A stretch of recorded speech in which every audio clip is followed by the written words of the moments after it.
Morning মাউন্টুলা family 9:10 এখন morning start হলো আমাদের চা দিয়ে। এখন শুধু চায়ের পার্টিতে বসেছি আমি, মা আর কাকিমা। যাই হোক, তারপরে এখন রান্না বান্না বলতে ভাত আর ডাল বসানো আছে। আজকে মায়ের ডায়ালিসিস আছে, মা তো আলু সিদ্ধ ভাত খেয়ে চলে যাবে, আসবে সেই সন্ধেবেলা। যাই হোক, এখন দেখি কি কি রান্না হয় না হয়। মাছ টাছ নেই, মাছ আনতে হবে। আর আমরা আমাদের মতো রুটিন স্টার্ট করি। আমাদের এখন হচ্ছে রুটি, সঙ্গে আলু চচ্চড়ি আছে, ওটা তো চলবে না। বাবার জন্য ডিম আর রুটি করে দেবো। আর এদিকে ডাল হচ্ছে, ভাত হয়ে গেছে, মায়ের আলু সিদ্ধ হবে, দিয়ে মা খাওয়া দাওয়া করবে। আর মাকে এখন কাকিমা যাবে একটু পরিষ্কার করে চেঞ্জ করে আসতে। রুটিটা করে দিই, তারপরে রুটিটা আমি ঢেলে ফেলছি, কাকিমা ফেলে দিচ্ছে। ওই যে মহাপ্রভু আজকে বাইরে থেকে খেয়ে এসছে, আর আমার জন্য আজকে সেই বিশ্ববিখ্যাত আলুর তরকারি আর পেটাই পরোটা নিয়ে এসেছে।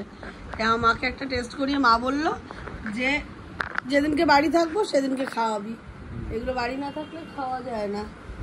তো আমরা এখন পরোটা খাওয়া দাওয়া করি। আর এই যে কাকিমা খাচ্ছে রুটি, হয়ে গেল রুটি আর তরকারি। দেখো কাকিমা সম্বন্ধের জন্য বসে পড়েছে। চলো, তো এখানে 11টা বাজে আর দিদা 11:30টার দিকে ডায়ালিসিসে ঢুকতে হবে।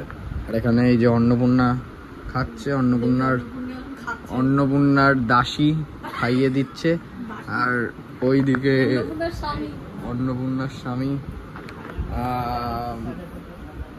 অন্য আরেক জায়গায় যাবেন না, হসপিটালেই যাবে। 11:30 অবভিয়াসলি লেট হয়েছে, যাই হোক চলে যাবো। মানে কোনো গান টান দিয়ে ঠিক আছে চলো। এখন আমি মা আর বাবাই যাচ্ছি ঘুরতে। না, আমি আর মা বাবাই যাচ্ছি ঘুরতে। একটু ফার্স্টে যাবো গাড়িকে রিফিল করাতে, তারপর এখান থেকে সোজা কলকাতা। আবার আজকে প্রচুর তাপ, আমার মাথাটা গরম হয়ে যাচ্ছে। স্নান টান করেও আমি মাথা ঠিক রাখতে পারছি না। হ্যাঁ, আমাদের সবার স্নান হয়ে গেছে, কিন্তু একটু মাথা গরম হয়ে যাচ্ছে। রাস্তার অবস্থাটা মানুষজন থাকছে না, ভরে যাবে সেটাই ডুবাবো। আমি বাড়ি এসে আমরা চৌবাচ্চাতে ডুব দেবো, পুকুরে গঙ্গায় যাবো। দিদাকে আনা টানা হয়ে গেল ডায়ালিসিস থেকে। এখন দিয়ে আসা হয়ে গেল। এখানে দিদার ওই মা কাজ করছে, ঘর পরিষ্কার চলছে, কাজ করা চলছে। আর এখন যা গরম, রোদ বাইরে, শোয়ার থেকেও বড় কথা মাকে আমি মায়ের সাথে ডিল করলাম। আবার মা একটু আমাকে আম পোড়া শরবত বানিয়ে দেবে এখন।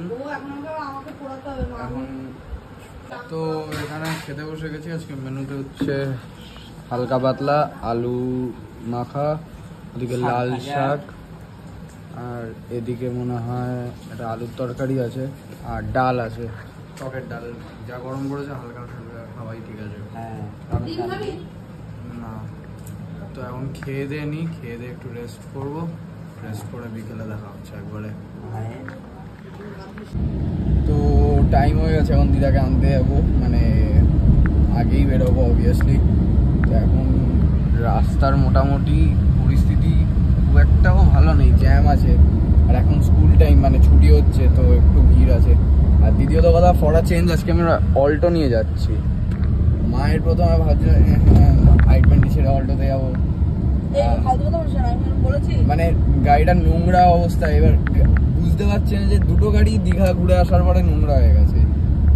তাও এটাই অল্টোটা বের করলাম না, কারণ কি অল্টোটা বিশালই নোংরা হয়ে গেছে। i20টা, তাই জন্য অল্টোটা নিয়ে বেরোচ্ছি। আর দিদারও সুবিধা হয় এই গাড়িটায় উঠছে। তো যাই হোক, যাই এখন দিদাকে নিতে।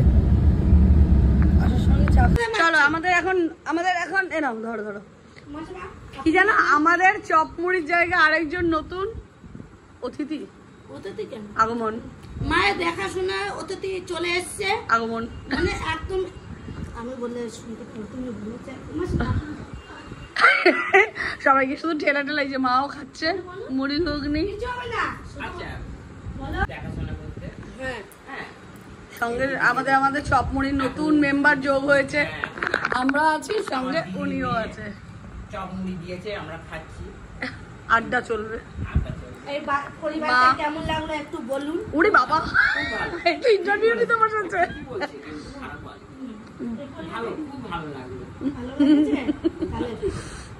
ধন্যবাদ করুন। ঠিক আছে, তোমার খাওয়া দাওয়া ঠিকঠাক? কেমন লেগেছে আপনিও বলুন একটু। আমাদের পরিবারটা বল, আমাদের পরিবারটা পরিবারে মিলেমিশে থাকলে কেমন, এইটা ভালো লেগেছে কি না বলুন। মা ওকে একটু বলো, লাথি মারবো তোকে। বলতেই পারেন বল। লাথি মারবো, চড় মারবো, তুই দুষ্টু করবি। সন্ধ্যা 7টায় তুই আইছিস আমার বাড়িতে চপ হাতে নিয়ে। এটা কি নতুন কথা? আমি তো রোজই 8টায় আসি, 7টায় 8টায় কখন আসি? আমার বলে এইটা তো আমার নিজের বাড়ি। তা ঠিক, আমার ইচ্ছা হলে আসি। এই তো আমি স্নান করছিলাম, আমার শান্তি মতো স্নান করতে দেয়। বল, আমরা এখন চপ মুড়ি খাই। আমরা এখন চপ মুড়ি খাচ্ছি। আবার নতুন নতুন হয়েছে আড্ডা মারা। কয়েকদিন আড্ডা মারা এখন ধীরে সুস্থ হয়ে গেছিল, আমার অসুস্থ ছিল সেই জন্য। চলো আমরা এখন চপ মুড়ি খেয়ে নিই, তারপর এগুলো চা করবি। হ্যাঁ নিশ্চয়ই। বাবা এতক্ষণ পর্যন্ত আড্ডা ঠাড্ডা মেরে রাতের খাওয়াটা কমপ্লিট করে আমরা শুতে আসছি। মাঝখানে কোনো ব্লগ হয়নি, কারণ ভীষণ গরম, বাইরের ঘরটা থাকা যায় না। এখনো ফ্যান চলছে, সেই অবস্থায় যা শুনতে পাও পাবে, না পাও কিছু করার নেই। আমাদের শোয়ার পরিস্থিতিটা কিছুটা এইরকম হয়েছে, লুসিও মাঝখানে ঢুকে গেছে। এই যে মা বাবা তো শুয়েই পড়েছে, ছেলের বিছানা মাঝখানে, আর বাকিটা দেখছি কি হয় না হয়। আমার শোয়ার জায়গাটা আমাকে এখন খুঁজে নিতে হবে। মা বলেছে আমাকে কোলে কোলে নিয়ে, এবার আজকে কদিন 3 দিন, আমার 3 দিন। যাই হোক আজকে মা আমায় কোলে কোলে নিয়ে শুয়ে পড়বে। এই পর্যন্ত যদি ব্লগটা ভালো লেগে থাকে, বাড়িতে হয়েছে নতুন, আমি এখনো কমপ্লিট করতে পারিনি যে আমি কটা এসি নেবো। ও আপাতত একটা এসি নিয়ে আমরা এসি নিয়ে গুতাগুতি হচ্ছে। যাই হোক এই পর্যন্ত যদি ব্লগটা ভালো লেগে থাকে, do like, comment, share and subscribe. Good night. দেখি ব্লগে একটু করে নাকি।